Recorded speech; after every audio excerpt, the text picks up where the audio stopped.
영국의 성가 작곡가이자 지휘자인 조 로터가 어느 날 한 콘서트에서 훌륭한 합창곡을 연주하고 있었습니다.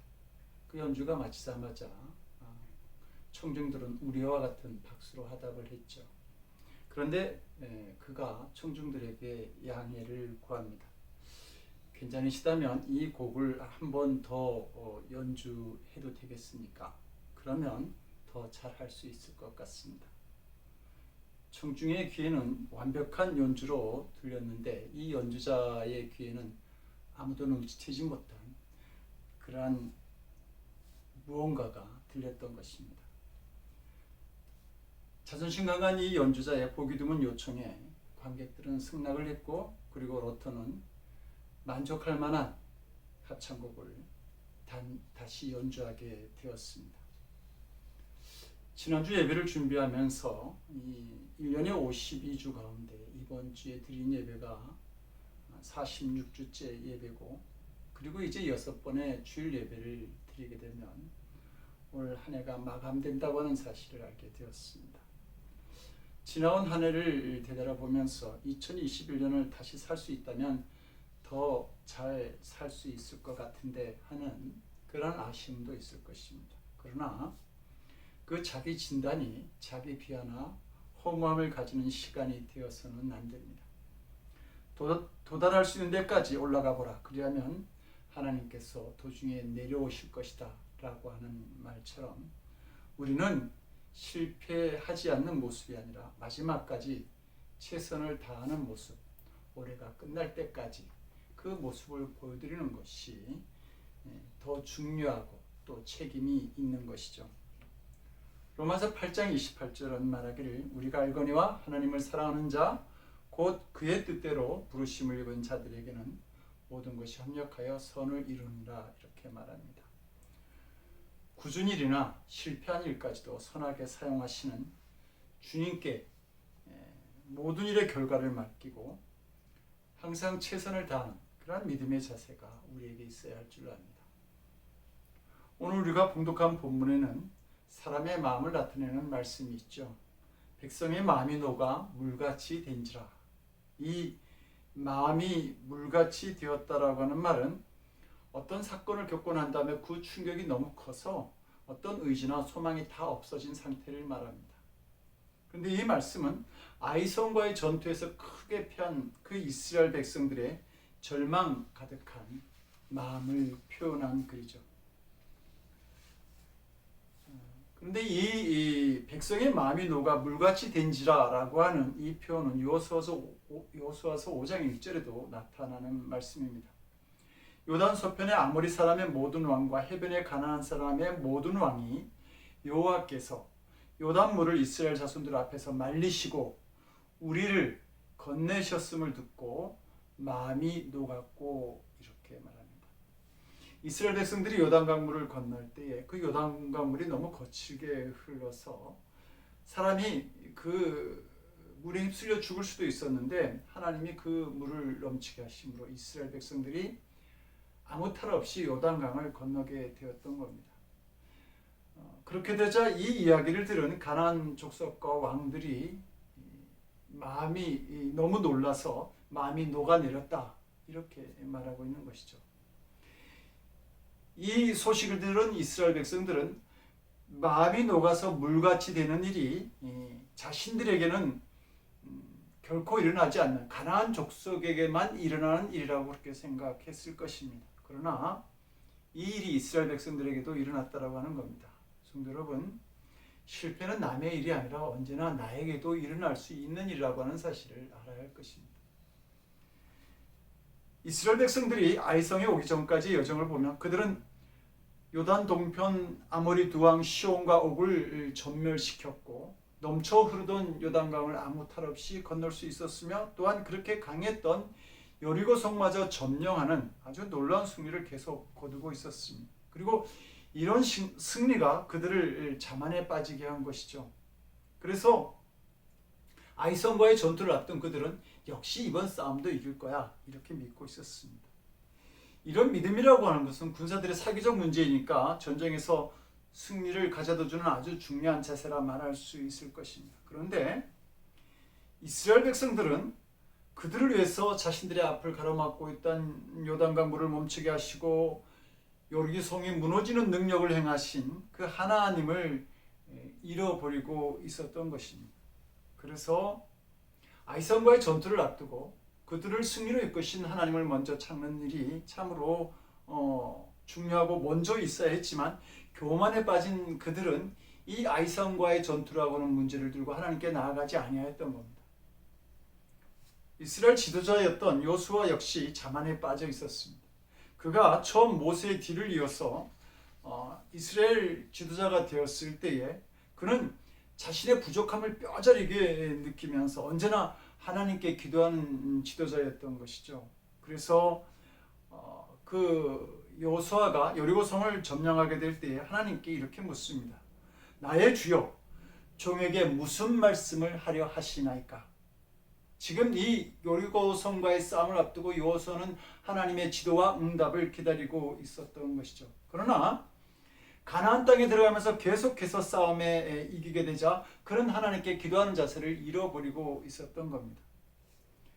그가 아이성과의 전투를 앞두고 정탐꾼을 보내는 신중함 그리고 그들의 보고를 참고하고 의지하였을지는 모르지만 가나안 땅의 전투에서 그들을 승리하게 하신 하나님의 말씀을 구하지는 않았다고 하는 겁니다.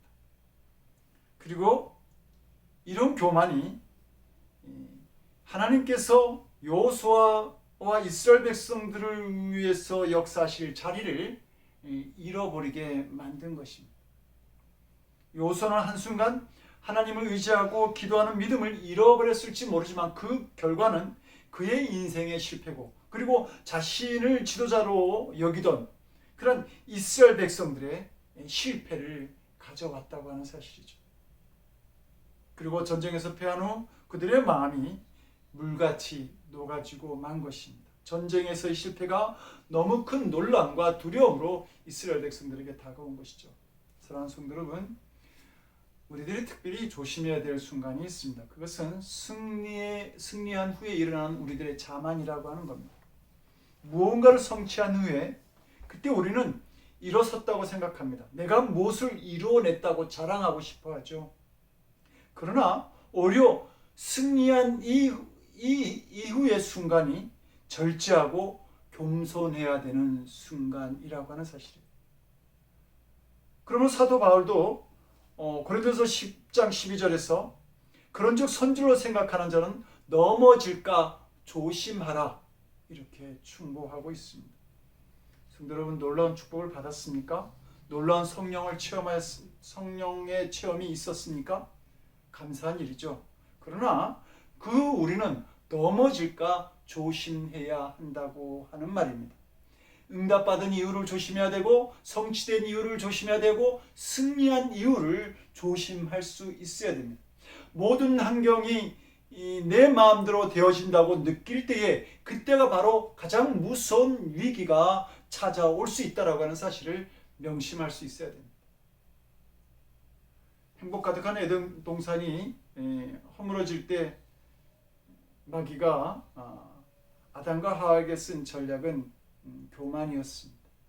우리도 하나님과 같이 되어질 수 있다라고 하는 그런 마음을 갖게 한 것이죠. 믿는 자의 가장 큰 축복은 주님과 언제나 함께하는 것입니다. 그런데 교만은 우리에게 찾아오시는 그 주님을 외면하게 만들고 주님께서 내게 베푸실 은총과 역사하실 자리를 잃어버리게 만든다고 하는 것입니다. 교만이라고 하는 그것은 마귀가 믿는 사람들을 실패하게 만드는 바로 최고의 전력이라고 하는 겁니다. 이 교만이라고 하는 전력에 걸려들면 모든 사람들이 실패를 경험할 수밖에 없는 것입니다.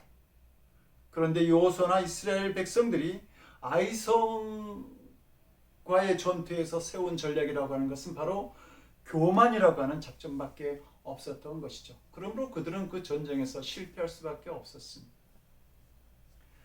아이성과의 전투를 앞둔 요수아는 여리고성을 점령할 때와 똑같이 정탐꾼을 보냅니다. 그리고 이 아이성을 점령하고 온 이 군사들은 약 2-3천 명만 그곳에 가도 아이성을 쳐서 이길 수 있다고 그렇게 말하죠. 그들은 자기들이 그렇게 강한 여리고성을 무너뜨리고 점령하였다고 하는 사실에 여전히 흥분하고 있었던 겁니다.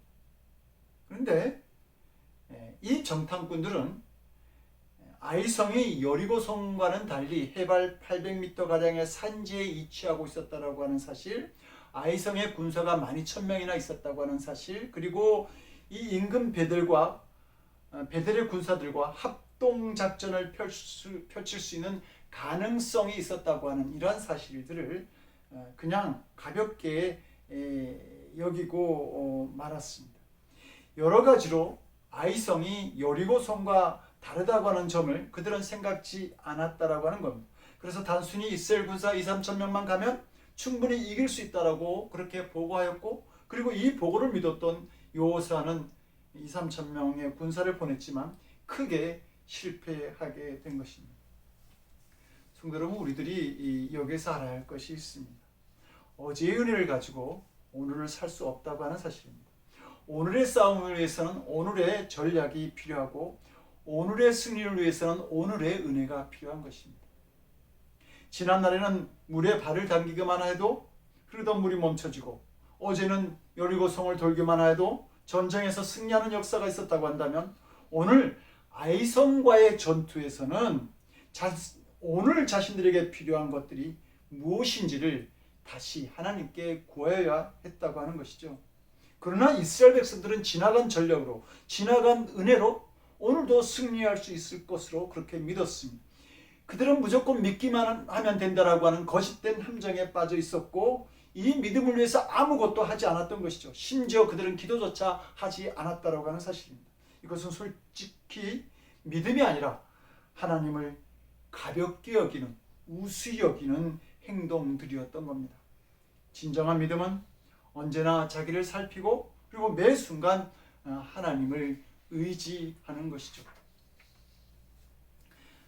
사도행전은 초대교회의 가장 위대한 두 사도인 베드로와 바울이 똑같이 감옥에 잡혀 들어가고, 그리고 바울에 갇힌 그들에게 똑같이 감옥 문이 열리는 상황을 기록하고 있습니다. 그럴 때 베드로는 그 열려진 감옥 문을 열고 밖으로 나가지만 사도 바울은 나가지가 않습니다.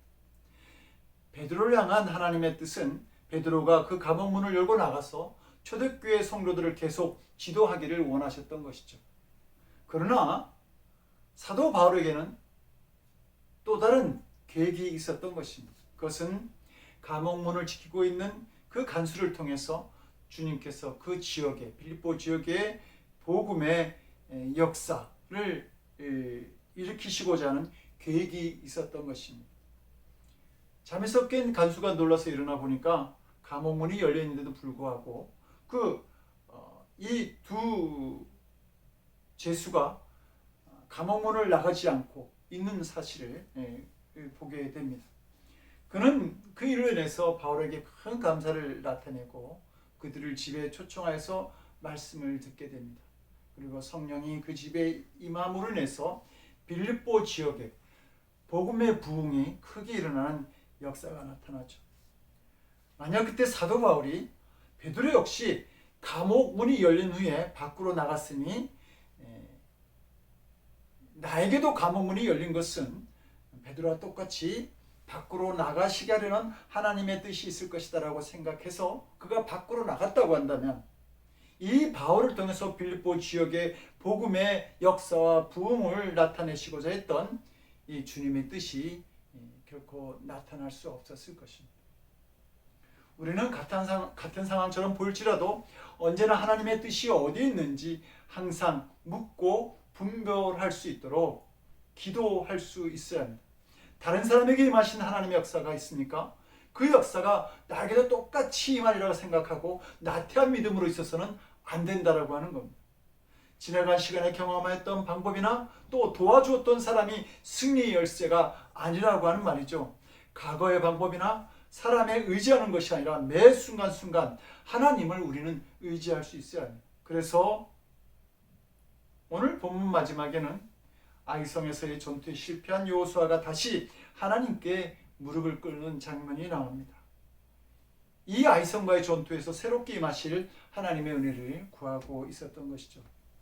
성도 여러분, 우리가 점령해야 될 성은 매일매일 우리를 새롭게 찾아옵니다. 그때 우리는 이 일을 통해 내게 임할 하나님의 은혜를 찾고 기도할 수 있어야 됩니다. 어제의 전략으로는 꼭 오늘을 이길 수 있는 방법이 될 수 없기 때문이죠. 그렇기 때문에 우리는 날마다 기도하고 말씀을 보며 하나님의 방법과 은총을 구할 수 있어야 하는 것입니다. 오늘 본문 1절은 의미심장한 이야기를 우리에게 들려줍니다. 이스라엘 자손들이 바친 물건을 인하여 범죄하였으니 이는 유다 지파 세라의 중손 삽디의 조사 갈미의 아들 아간이 바친 물건을 취하였음이라 여호와께서 이스라엘 자손들에게 진노하시니라. 이 말씀은 이스라엘 백성들이 왜 아이성과의 전투에서 실패하였는가를 직접적으로 가리키는 말씀입니다. 하나님께서 이스라엘 백성들에게 여리고성에서 취한 것은 다 하나님께로 가지고 오라고 명령을 하였을 때에 유다 지파였던 아간은 여리고성을 점령할 당시에 보였던 그 신할산의 아름다운 외투 한 벌, 그리고 은 200세겔, 그리고 50세겔 그나 되는 금덩이 하나를 다른 사람들 몰래 훔쳐서 자기 장막에 보관하게 됩니다. 아간이 하나님의 말씀에 불순종하게 된 것이죠. 성도 여러분, 우리가 교만하게 되면 자연스럽게 따라오는 것이 바로 불순종하는 마음입니다. 하나님은 이 불순종하는 마음을 언제나 경계하셨어요.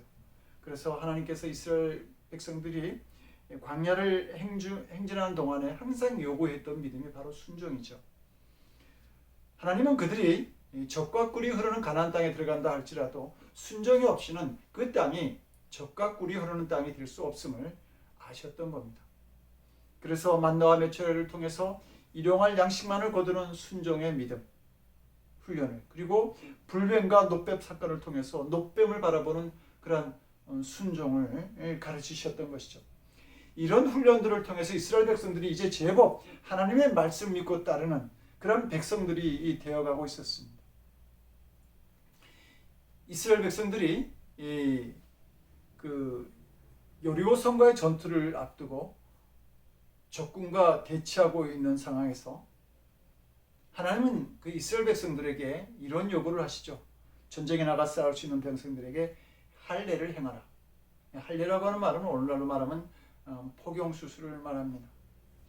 그 당시 할례라고 하는 것은 날카로운 칼로 이렇게 한 것이 아니라, 피부를 벗겨낸 것이 아니라 철이나 돌로 그 남성의 성기의 피부를 도려내는 수술을 하게 되는데, 그 고통이 너무 커서 거의 그 한 달을 움직이지 못하게 되는 그러한 수술이었습니다.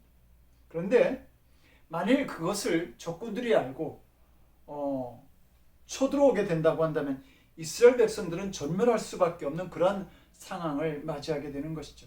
누가 봐도 이 요구는 상황에 절대 맞지 않는 그런 명령이었습니다. 그런데 이 이해할 수 없는 하나님의 명령임에도 불구하고 이스라엘 백성들은 그대로 순종하고 할례를 행하였던 것을 볼 수 있습니다.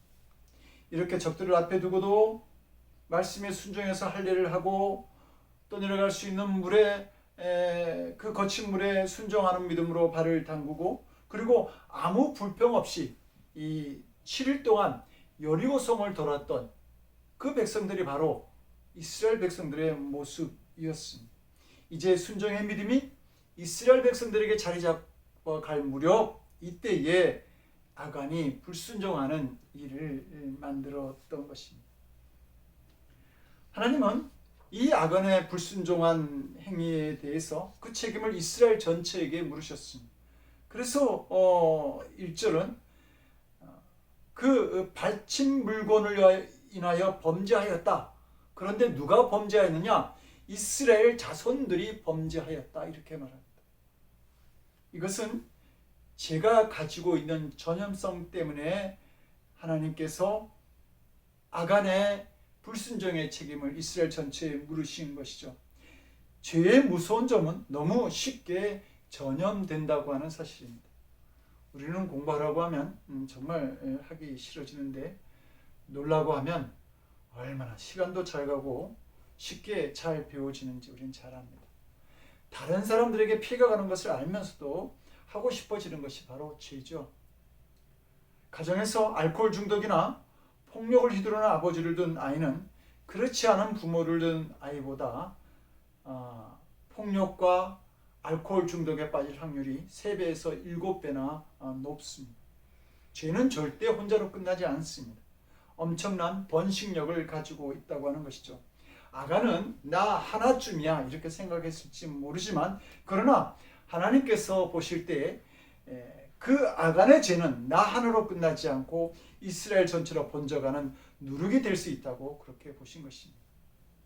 그래서 이 일에 대해 하나님은 분명하게 책임을 묻고 계십니다.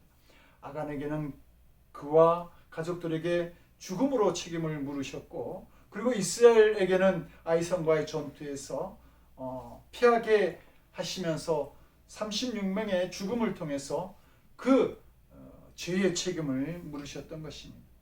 아간의 범죄가 이스라엘의 패배로 나타났고, 한 개인의 잘못이 한 공동체 전체를 위험에 처하게 만들었다고 하는 겁니다. 그리고 하나님은 단 한 사람, 아간이 범한 불순종에 대해서 아간과 이스라엘 전체의 책임을 물으심으로 불순종의 범죄가 이스라엘 전체로 나가는 것을 경계하셨고 막고자 하신 뜻을 분명히 나타내신 것입니다.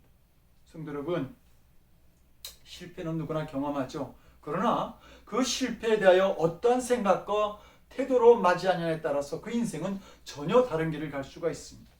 어떤 사람은 자신의 실패를 바라보면서 왜 내 인생은 이렇게 굴곡진 것일까? 라고 의문을 던지고 자신의 인생에 실망하는 사람도 있습니다. 그러나 그 실패 순간 어디를 바라볼 것인가를 먼저 생각할 수 있어야 합니다.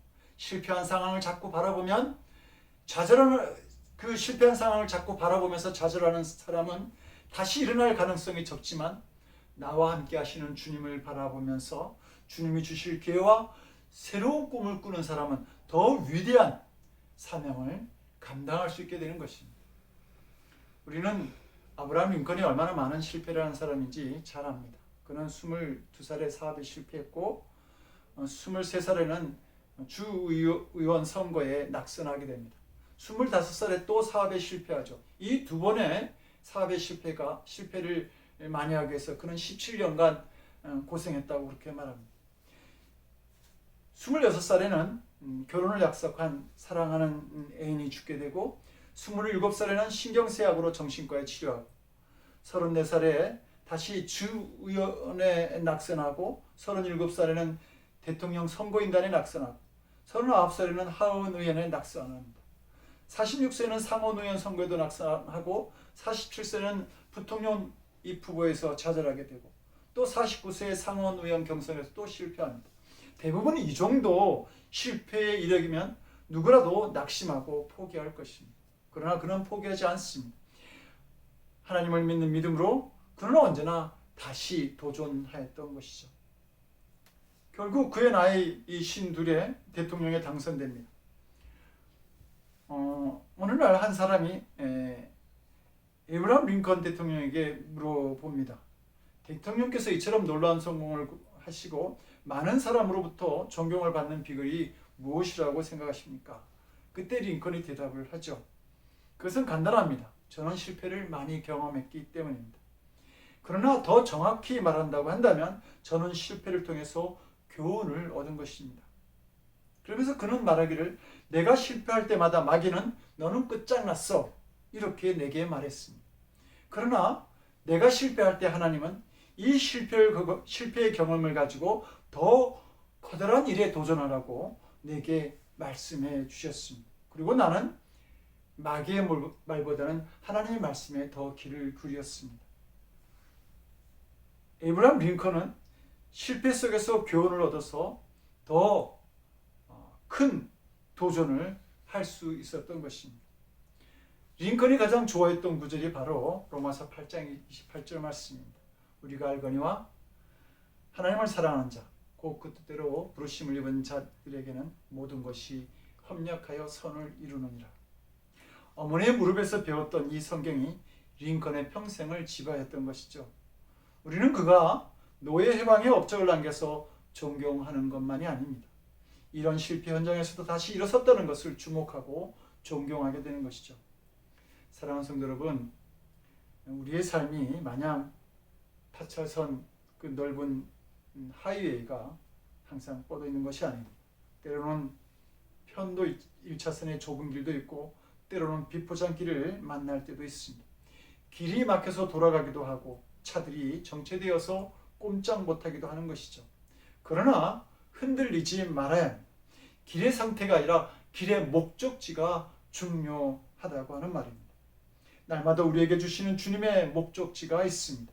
그 목적지를 겸손한 마음으로 바라보면서 실패도 고난도 협력하여 선을 이루게 하시는 그 주님의 은혜에 참여하는 늘 푸른 교회 성도들이 되시기를 주님의 이름으로 간절히 축원드립니다. 기도하시겠습니다. 우리의 구원이 되시는 하나님, 우리의 실패와 고난 속에서 우리 주님은 더 가까이 계시는 줄로 믿습니다.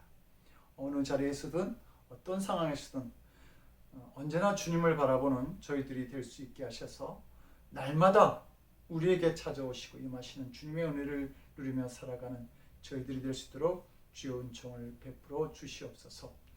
이제는 우리 주 예수 그리스도의 크신 은혜와 아버지 하나님의 극진하신 사랑과 성령님의 감화 감동 우리 안에 교통하시고 역사하시는 놀라우신 은총이 우리가 실패의 자리에 있을지라도 다시 우리가 하나님께로 눈을 돌려 그 실패의 자리를 딛고 일어서 하나님께 더 큰 영광을 돌리며 나아가기를 원하는 거룩한 성도들 머리 위에 저들의 삶과 가정과 일터 위에 저들이 기도하고 하는 그곳에 지금으로부터 영원토록 함께 하옵시기를 간절히 축원드리옵나이다. 아멘.